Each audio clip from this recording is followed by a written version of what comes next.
Why does your scanner show the P2241 engine code? What does it mean?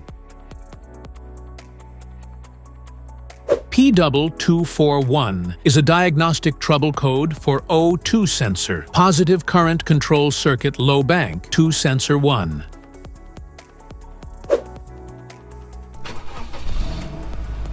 This engine code indicates that this means the PCM, or ECM, has detected a voltage issue in the control circuit of the oxygen O2 sensor, specifically that the voltage is lower than expected. Under this circumstance, short-distance driving is permitted, but your vehicle should be repaired as soon as possible.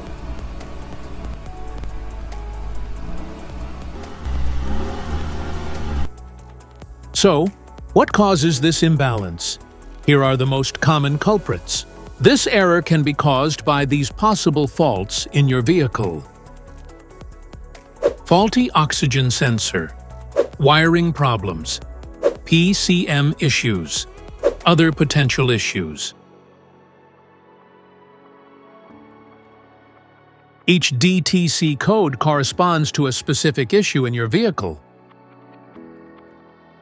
This error code occurs in any OBD2-equipped vehicles, especially those in manufacture since 1996. It is commonly found in Honda, Toyota, Nissan, and Chevrolet. If you want to fix this error code, let us know in the comments section. We will definitely make the video on your demand. If you like this video, don't forget to subscribe to our channel. Thanks for watching.